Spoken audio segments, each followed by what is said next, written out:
기독교에는 세 가지 중요한 절기가 있습니다. 첫 번째가 성탄절이고 두 번째가 부활절입니다. 세 번째 중요한 절기가 뭐냐고 물으면 성경 가운데 추수감사주일입니다 라고 얘기하는 사람이 있지만 추수감사주일이라는 세 번째 중요한 절기는 성령강림주일입니다. 그래서 누가 와서 기독교의 3대 절기가 뭐냐고 물으면 성탄절, 부활절, 성령강림주일이라고 얘기를 해야 정답이 되는데요. 성령강림절은 부활절 후 50일째 되는 날로서 성령 하나님이 이 땅에 내려오신 날입니다. 그래서 성령님이 이 땅에 내려오셨다, 강림하셨다라고 해서 성령강림절이라고 얘기를 합니다. 기독교의 3대 명절 가운데 하나가 성령강림절이 바로 오늘인데 저는 오늘 성령 강림에 대한 말씀을 전하지 않으려고 합니다. 왜냐하면 그동안 우리가 사도행전의 말씀을 쭉 생각하면서 우리가 성령 강림의 역사가 언제 어떻게 일어난지 이미 배웠기 때문에 그렇습니다. 성령 받으려고 하면 마가의 다락방에 있었던 120명의 종들이 열흘 동안 기도로 간절히 기도했을 때 성령 받았던 걸 알고 있고 오늘 우리도 기도하면 성령 충만의 역사를 경험한다는 걸 알고 있습니다. 하나님의 사람이 능력 있게 사역하려고 하면 자기의 힘으로 되는 것이 아니라 성령 하나님의 능력을 받아야 가능하다고 얘기하면서 베드로와 주의 종들을 보니까 성령 받지 않았을 때는 겁내고 두려워하고 주님을 모른다고 부인했던 그 사람들이 성령 받으니까 놀라운 일을 감당하는 걸 보게 되죠. 오늘 우리들도 성령을 받아야 되는 이유가 그렇습니다. 성령 충만이 뭐냐고 했을 때 정리도 해드렸습니다. 성령 충만은 성령의 사로잡힘과 성령에 절대 복종하는 것이 성령 충만이다라고 얘기를 했는데 다시 말하면 이미 여러분들은 성령님에 대해서 알 만큼 안다라는 얘기입니다. 성령을 어떻게 받는가도 압니다. 어떻게 충만한 것도 알고 있습니다. 내가 능력 있게 사역하려고 하면 왜 성령의 능력을 받아야 되는지 알고 있다는 얘기입니다. 그런데도 불구하고 우리가 성령님에 대해서 하나님 목마릅니다. 성령님 배고픕니다. 내가 갈증을 느낍니다 라고 얘기한다는 말은 내가 교만했던 말이든지 내가 기도해야 되는 사람이 기도를 하지 않든지 신앙적인 노력을 하지 않기 때문에 일어난 얘기이기 때문에 아무리 제가 성령 강림에 대해서 얘기를 해도 우리에게는 변화가 없습니다. 그래서 오늘은 성령 강림에 대한 얘기를 하지 않고 계속해서 사도행전의 말씀을 강의하는 순서대로 좀 강의를 하려고 합니다.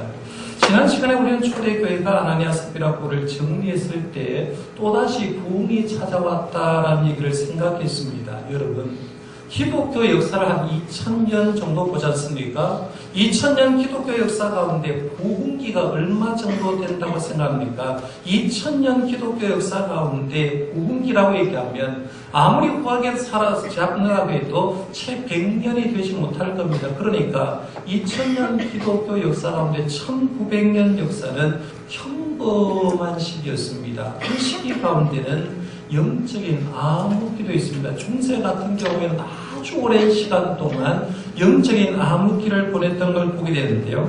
2000년 교회 역사 가운데 100년의 부흥의 역사는 그러면 어떨 때 도대체 찾아왔느냐는 겁니다. 우리가 부흥을 경험하려고 하면 과연 어떤 때 부흥이 찾아왔는가를 알 필요가 있는데 지금은 돌아가셨습니다만 서울 사랑의 교회 옥하는 목사님 그분이 쓴 책에 보니까 이런 내용이 있었습니다.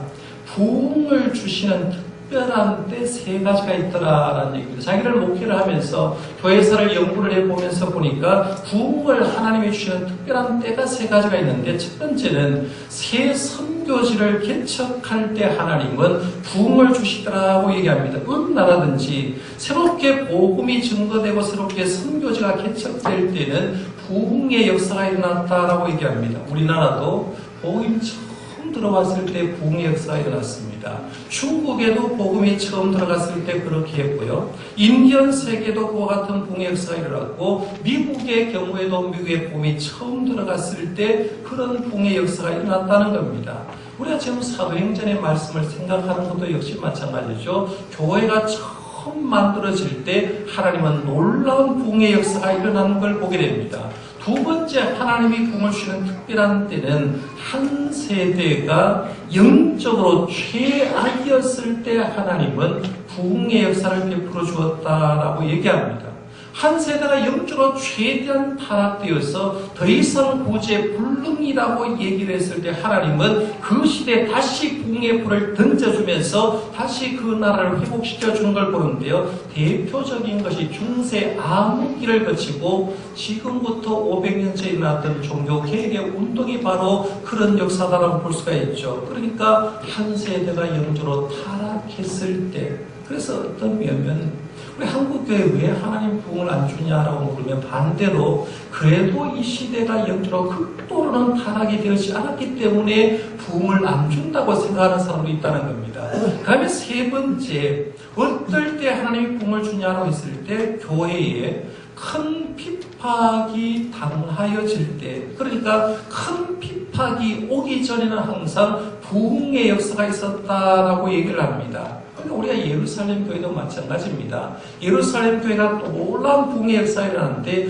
부흥의 역사를 경험한 다음에 이제 말씀이 5장으로 넘어가고 6장으로 넘어가고 7장으로 넘어가면 계속해서 있는 얘기가 뭐냐면 박해 얘기, 순교 얘기가 나옵니다. 그러니까 박해당하고 순교 얘기가 나오기 전에 항상 부흥을 먼저 주고 부흥을 경험한 사람이 어떤 박해에도 어떤 순교에도 믿음을 지키게 하기 위해서 하나님은 그때 부흥을 주셨다라고 얘기합니다. 우리나라도 마찬가지입니다.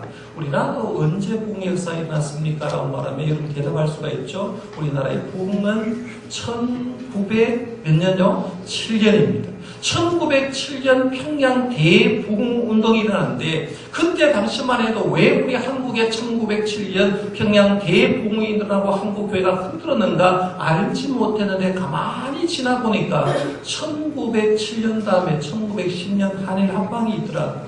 일제차에 들어갑니다. 일제가 우리 믿음의 사람을 얼마나 박해했는지 모릅니다. 그런데 그 박해를 견디게 하기 위해서 하나님은 이미 그 박해 전에, 핍박 전에 한국교회 부흥의 불씨를 던져버린 거예요. 그래서 그 부흥의 불씨를 던진 사람이 믿음을 가지고 있을 때 어떤 고난도 어떤 순교에도 승리할 수 있었다는 거예요. 한국교회 사학자여 선교사였던 블레어라는 사람이 이런 글을 썼습니다. 우리 한국의 역사를 쭉 보면서 이런 글을 썼는데요. 우리는 한 가지 깨달은 것이 있다. 성령의 세례가 강대한 능력으로 나타나지 않았다면 조선 기독교인들이 저 앞에 가로놓여 있는 시련의 나라들을 극복해 나갈 도리가 없다는 것을 우리는 비로소 깨달았다라고 합니다. 한국 역사를 보면서 어떻게 일제시대 그런 핍박 속에서 지켰냐고 보니까 한국교회 1907년 평양 대부흥운동을 통해서 부흥의 불씨를 던져주니까 부흥의 불씨를 받은 우리들이 어떤 고난도 어떤 시험도 이겨나갈 수 있다라고 얘기합니다. 이렇게 하나님은 새 선교제를 개척할 때 한 세대가 영적으로 취약이었을 때 교회에 큰 핍박이 닥치기 전에 부흥의 역사를 허락했다는 거죠. 그러면 초대교회의 역사 가운데는 이 세 가지 가운데 몇 가지가 해당되느냐라고 보면 두 가지가 해당이 되죠.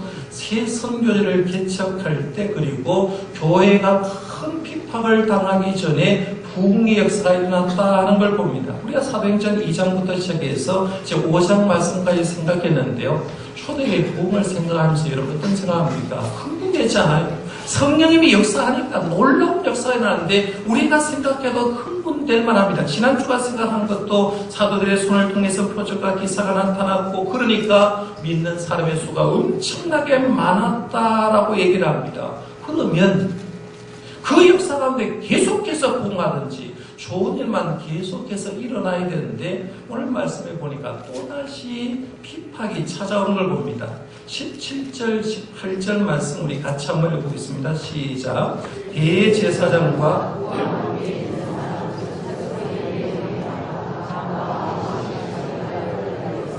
서두를 잡아다가 옥에 가두었더니 이 말씀 잘 보세요. 대제사장과 그와 함께 있는 사람 즉 사도인의 당파가 다함함에 시기가 가득하여 일어나서 사도들을 잡아다가 옥에 가두었다라고 합니다.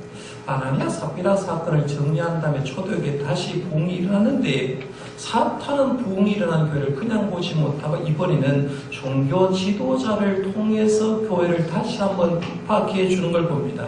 이 본문 말씀 17절, 18절 말씀에서 우리는 신앙의 비밀 세 가지를 발견할 수가 있습니다. 그 첫 번째는 뭐냐면 신앙의 성숙은 축복을 통해서만 아니라 고난을 통해서도 우리가 성숙할 수 있다 하는 걸 보게 됩니다. 그럼 이걸 멀리도 볼 필요가 없어요. 여러분 자신을 한번 보세요. 여러분이 어릴 때부터 살아오면서 지금까지 50년 살았든지 60년 살았든지 한 번도 안 아프고 살아온 사람이 있습니까? 없을 거예요. 그렇죠? 우리가 이 땅을 살아오면서 건강할 때도 있었지만 건강하다가 또 아픕니다. 아프다가 또 건강 회복하고 건강하다가 또 아픈 것을 보게 되는데 그래서 옛날 어른들은 이런 말을 했죠. 아이들은 어떻게 하면서 자란다 했죠. 아이들은 아프면서 자란다 이렇게 했죠. 아이들은 뭔가 아프면서 하나하나를 더 성장하는데 성장통이 있다는 얘기입니다. 우리 신앙생활도 마찬가지라는 거예요. 신앙생활은 축복과 고난이 분리된 것이 아니라 마치 동전의 양면 같더라는 거죠. 하나님은 때로는 축복을 주고 때로는 고난을 주는데 그것이 다 결국에는 내 신앙의 성숙함을 주더라 하는 걸 보게 됩니다. 그러니까 우리 예수 믿는 사람들 늘 이해할 게 뭐냐면 축복의 시기를 걷더라도 때로는 내게 고난이 올 수도 있고요. 내가 현재 지금 고난의 길을 걷더라도 고난 너머에 축복이 있는 줄 믿으실 바랍니다. 그러니까요. 어떤 상황이 올지라도 하나님은 그 상황을 통해서 내 신앙을 성장시키기를 원한다는 사실을 믿으시길 바랍니다. 오늘 본문에 그 얘기를 하는 거예요. 그 다음에 두 번째는 핍박은 먼 데서 오지 않고 가까운 데서 온다는 사실을 얘기를 하고 있습니다. 우리 생각이에요. 핍박은 먼 데서 온다고 생각합니다. 그런데 불신자에게서 올 것 같은데 오늘 말씀해 보니까 대제사장과 사두개인의 당파로부터 왔다고 했죠. 17절 말씀에 대제사장과 그와 함께 있는 사람 즉 사두개인의 당파가라고 했습니다. 대제사장과 사두개인들은 당시로 말하면 최고의 종교 지도자입니다. 이들 하나님 아는 사람이잖아요. 대제사장은 하나님께 예배하는 사람이고 이 사두개인들도 하나님을 믿는 사람인데 우리 생각에 그러면 예루살렘 교회가 변화되고 부흥이 일어나게 되면 사도들을 초청하고 그리고 예수 믿는 사람을 불러가지고 뭐로 했냐면 칭찬해주고 격려 좀 해주면 안 됩니까? 그렇잖아요. 너희들 열심히 예수 믿어서 좋다라고 얘기를 했는데 오히려 신앙의 지도자들이 교회가 성장한 것을 보고 사도들을 잡아 가두었다라고 얘기합니다. 그럼 이걸 우리 교회도 적용시켜 볼 수가 있습니다. 우리 교회를 가장 힘들게 하는 세력이 누굴까요? 대구광역시 시장이 우리 교회를 괴롭게 할까요?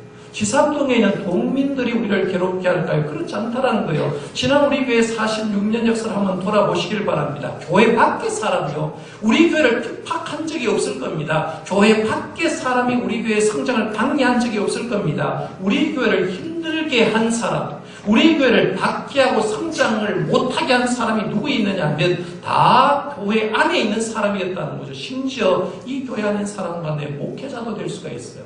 중직자도 될 수가 있습니다. 중요한 거죠. 저와 여러분이 신앙생활 하면서 늘 생각해야 될 게 내가 교회 앞에 서 있는 거는 중요한데 내가 서 있으면서 사탄의 도구가 되지 마시길 바랍니다. 하나님 앞에서 내가 쓰임 받을 때요.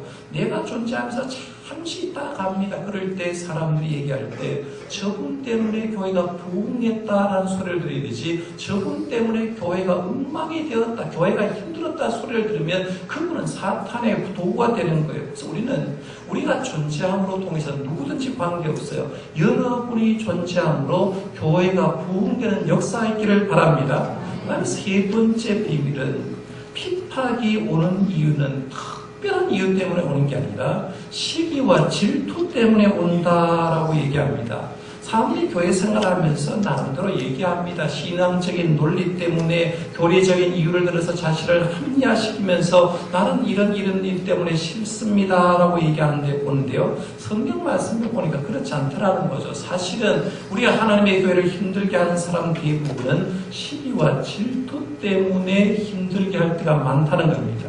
아나니아 삽비라 부부가 헌금하다가 죽었잖아요. 그런데 헌금하다 죽은 그 원인에 들어가면 뭐가 있습니까? 시기심이 있는 거죠. 나도 바나바처럼 인정받을 수 있다는 거예요. 그래서 인정받고 싶어서 땅을 팔아서 갖다 놨는데 시기와 질투심이 사탄마귀가 틈타니까 결국엔 죽어나간 걸 보는데요. 오늘 본 말씀도 그렇습니다. 본 말씀과 쭉 연관시키면 사도들을 통해서 기적과 역사가 일어났거든요. 수많은 병자들이 길가에 앉아서 베드로 사도와 사도들이 지나간 걸 보는데 이걸 누가 보기 싫어했느냐? 누가 보기 싫어했겠습니까?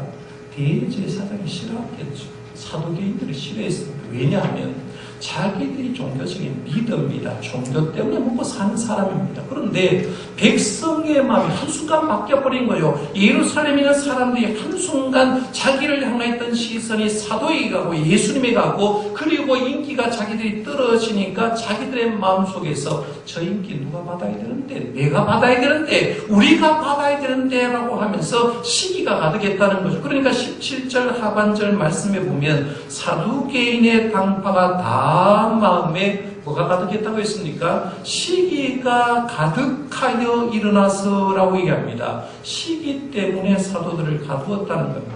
그럼 이 시기와 질투는요, 누구에게도 올 수 있어요. 제가 예를 들어서 담임 목사입니다. 부목사가 여러 명 있다고 생각해 보세요. 부목사가 한 분이 설교를 하는데 담임 목사보다 훨씬 더 잘했다고 생각해 봐요. 그러면 제 마음속에 뭐가 들까요? 시기가 드는 거예요. 아, 저 부목사 놔두면 안 되겠다. 내보내야 되겠다. 내 인기 떨어지구나 생각할 수 있다. 여기 교회 리더도 그렇습니다. 장로님도 권사님도 안수집사님도 남만 인기가 누구를 믿고 싶어 할 때가 많다는 거죠. 그러니까 어떤 사람이 튀고 어떤 사람이 잘 나게 되면 저 사람 나보다 별 것 없는데 저 사람과 인기가 있고 나는 왜 이러냐라고 말하면서 내 마음속에 자기도 모르는 사이에 내가 부족한 것이 무엇이 있어라고 말하면서 시기와 질투가 틈탄다는 거죠. 이게 사탄을 통해서 틈타는 거예요. 그러면 우리가 신앙생활하면서 이미 내 마음속에 교회 생활하면서 누구보다 못하다라고 시기가 드는 순간 이미 사탄이 틈타버린 거예요. 조심해야 될 부분이라는 거예요. 이런 이유로 인해서 사도들은 이제 감옥에 갇히게 됐습니다. 1차 투옥 때는 베드로와 요한이 갇혔다라고 얘기를 했는데 오늘 본문에 이제 2차 투옥을 언급하면서 몇 명이 갇혔는지 얘기하지 않습니다. 누가 갇혔는지도 말하지 않습니다. 1차 때보다 분명한 건 더 많은 제자들이 지금 옥에 갇혀 있는 건 분명합니다. 옥에 갇혔을 때 놀라운 역사가 일어납니다. 이제 19절 말씀부터 20절 말씀에 한번 보세요. 19절에서 20절에 보면 같이 한번 읽어볼까요? 시작. 주의 사자가 밤에 옥문을 열고 끌어내어 이르되 가서 성전에 서서 이 생명의 말씀을 다 백성에게 말하라 하매. 아멘. 여기 보면 주의 사자가라고 했죠. 천사를 얘기합니다. 천사가 밤에 옥문을 열었다는 겁니다. 옥문을 열고 끌어내었다라고 얘기를 합니다. 여기 이 말씀을 문자대로 믿습니까? 천사가 동원되고 밤에 옥문을 열고 사도들을 끌어내었다는 사실을 믿으십니까? 저는 그대로 믿습니다. 왜냐하면요, 우리가 성경 말씀에 보면 논리적으로 믿을 수 없는 것들이 굉장히 많습니다. 예를 들어서 하나님이 말씀으로 천지 창조하셨다는 것 어떻게 논리적으로 설명합니까? 출애굽할 때 홍해를 갈랐던 것, 노아 홍수 얘기도 마찬가지죠. 여리고성이 무너진 얘기도 마찬가지입니다. 신약으로 와서 예수님이 동정녀에게 탄생되었다는 말도 논리적으로 설명이 안 됩니다. 예수님이 사역할 때 죽은 자도 세 사람 살렸고 어떤 병자들도 쾌유하고 고침받았다는 것도 압니다. 그리고 성령님이 이 땅에 내려오셨고 성령 받은 주의 종을 통해서 안전병이가 일어났다 하는 사실도 논리적으로 설명이 안 됩니다. 그런데 논리적으로 설명이 안 되지만 역사가 일어난 것 어떻게 해요?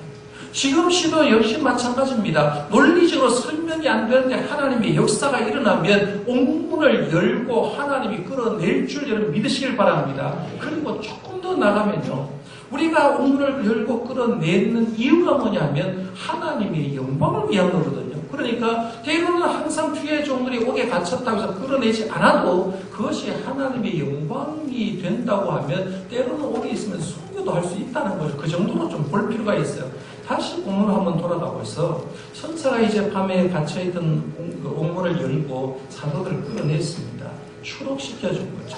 왜 추록시켜줬느냐라고 보니까 20절에 보면 이유가 있었습니다. 20절에 가서 성전에 서서 이 생명의 말씀을 다 백성에게 말하라라고 얘기합니다. 이걸 조금 더 고급스럽게 표현하면요, 19절 말씀은 소명에 대한 얘기입니다. 이스라엘 그 과목 속에 있는 사도들을 구원해주는 얘기죠. 소명의 내용이에요. 20절은 사명에 대한 얘기를 합니다. 너희들 내가 왜 추록시켰느냐, 이유가 뭐냐라고 말하면서 사명 얘기하는데, 천사가 추록시키는 이유를 얘기할 때 사명을 이렇게 말하죠. 성전에 서서 이 생명의 말씀을 다 백성에게 말하는 것이 너희의 사명이다라고. 구약성경에 있어서 봐도 이런 내용이 나와요.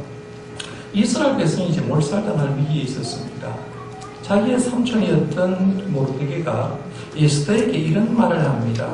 에스더서 4장 14절에 보면 네가 왕후의 자리를 얻은 것이 이때를 위함이 아닌지 누가 알겠느냐.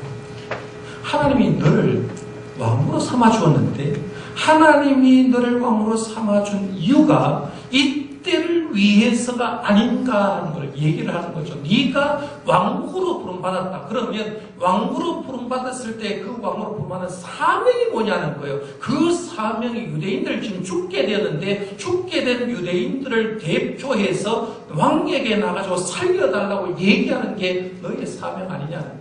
이 말을 들었던 에스더는 유대인들을 다 소집하라고 얘기합니다.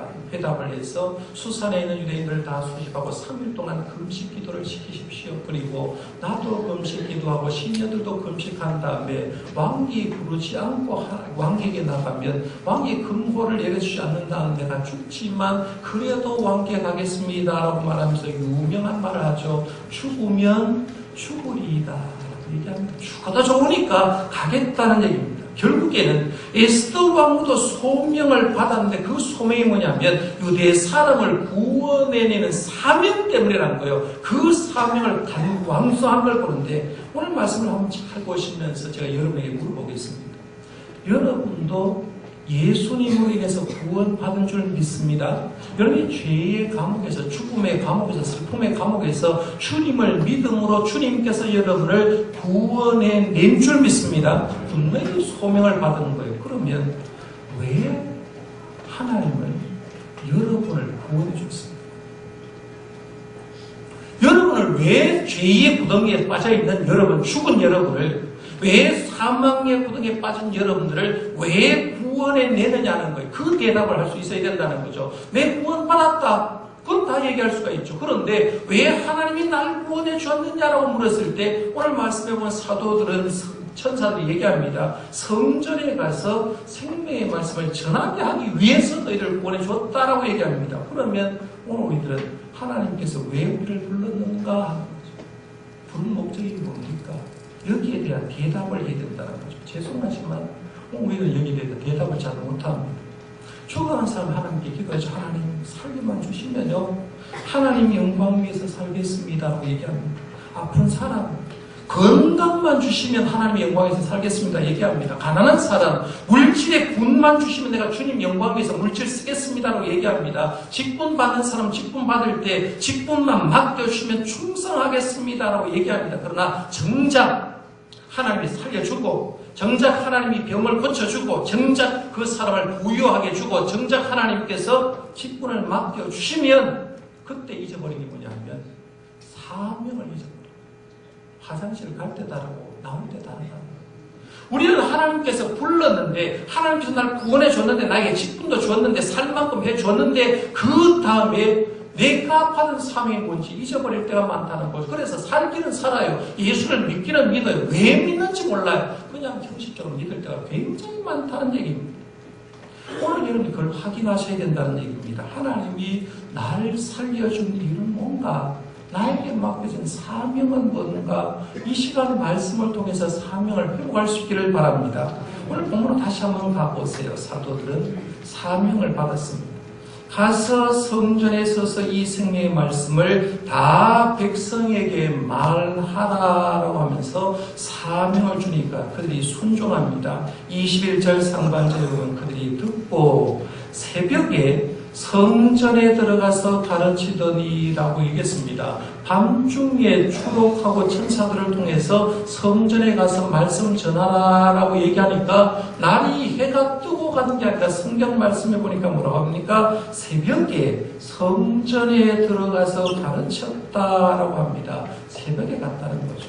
순종을 즉각적으로 했다는 말입니다. 이 새벽을요, 우리 시각으로 이해하면 안 됩니다. 지금 우리는 그냥 그대로 삽니다만은 유대 시방은 날씨가 굉장히 덥습니다. 제가 지난번에 말씀드렸습니다만은 이스라엘은 돈이 비싼 집이 산 꼭대기에 있는 집입니다. 내려올수록 싼 집이라는 거죠. 더우니까 시원한 곳을 찾습니다. 그러니까 하루 일과를 보내면서 하나님께 기도할 때도 새벽 시간에 많은 사람이 성전에 나와서 기도를 많이 했는데 이른 아침에 새벽에 기도하는 그 사람들에게 말씀 전하기 위해서 하나님은 사도들에게 새벽에 가서 말씀 전하라고 얘기하는 거죠. 그러니까 새벽에 가서 말씀 전했다라고 얘기합니다. 그래서 우리는 생각할게요. 그들이 성전에 들어가서 말씀 전하기 쉬웠겠느냐? 안 쉬웠습니다. 왜? 말씀 전하다가 이미 잡혀왔지 않습니까? 솔로몬 내각에서 말씀 전하다가 그리고 공개적으로 일하다가 사도들에게 사내들의 공에서 잡혀와서 죽을 고비를 겪고 있는데 감옥에 갇혔는데 또다시 순종하는 것은 내가 감옥에 갇힌 건 불보듯 뻔한 얘기라는 거죠. 그런데도 불구하고 주님의 명령이니까 순종하는 거죠. 우리가 이런 순종을 배울 필요가 있다는 거예요. 그 다음 이어지는 21절 중반절부터 28절까지는 다 생각할 수가 없고요. 간단히 얘기하면 이제 사내들의 권위가 그 다음날 사도를 잡았으니까 재판하기 위해서 소집을 다 해놓고 옥에 갇혔던 사도들을 끌어내라고 얘기합니다. 대제사장과 그리고 경비대장이 끌어내라고 명령했는데 경비대장이 가보니까 이미 사도들 없어졌습니다. 깜짝 놀랐어요. 어떤 사람이 예루살렘 성전에서 달려와서 하는 말이 감옥에 갇혔던 사도들이 지금 예루살렘 성전에서 말씀 전하고 있습니다 라고 보고를 합니다. 그래서 경비대장이 성전에 서서 말씀을 가르쳤던 사도를 다시 잡아와서 공리 앞에 세우고 신문을 합니다. 왜? 예수님 이름으로 가르치지 말라고 했지 않냐?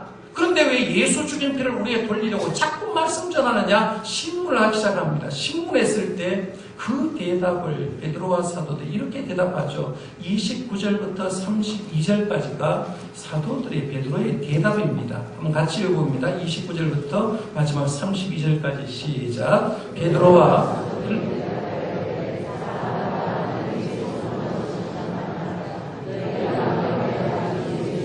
우리 조상의 하나님이 살리시고 이스라엘에게 회개함과 제사함을 주시려고 그를 오른손으로 높이사 임금과 구주로 삼으셨느니라. 우리는 이 일의 증인이요 하나님의 자리에 순종하는 사람들에게도 주신 성령도 그러하니라 하더라. 아멘. 29절 말씀에는 이렇게 대답을 합니다. 베드로와 사도들이 우리는 사람 말에 순종하는 사람이 아니라 하나님의 말에 순종하는 사람입니다 라고 말하면서 겁내지 않고 또렷또렷하게 대답합니다. 그리고 30절 말씀에 가니까 우리 예수님은 너희가 나무에 달아 주인 그 예수님이 우리의 주님이 된다라고 말하면서 십자가의 예수를 전파를 합니다. 그리고 30절 말씀 계속해서 보면 너희가 나무에 달아 죽인 예수를 우리 조상의 하나님이 살리셨다라고 얘기를 하면서 예수님은 십자가의 죽으심으로 끝난 게 아니라 십자가에서 부활하셨다는 거죠. 부활하신 예수님을 전파합니다. 그리고 31절 말씀에 가니까 이 예수는 너희를 구원하기 위해서 회개함과 제사함을 주시는 임금과 구주가 되시는 예수 그리스도라고 얘기하면서 구원자 예수를 얘기합니다. 이 말씀 30절, 31절까지 말씀 속에서 뭘 얘기하느냐 하면 사도들에게 천사가 뭐라고 했습니까? 생명의 말씀을 전하라 했거든요. 생명의 말씀을 성전에 가서 전하라고 했는데 그 생명의 말씀이 뭔가를 얘기하는 거예요. 생명의 말씀은 뭐냐 하면 십자가의 예수입니다. 생명의 말씀은 십자가 예수가 우리를 위해서 죄를 해서 돌아가셨다. 그리고 예수님은 3일 만에 부활하셨고 부활하신 그 예수님이 내 죄와 허물을 대속해서 돌아가셨기 때문에 그 돌아가신 예수를 믿으면 구원자가 된다라고 말하면서 십자가의 예수, 부활하신 예수, 구원자 예수를 전하는 것. 이게 생명의 말씀입니다. 여러분 교회에 와가지고요. 다른 세상 얘기 듣지 마십시오.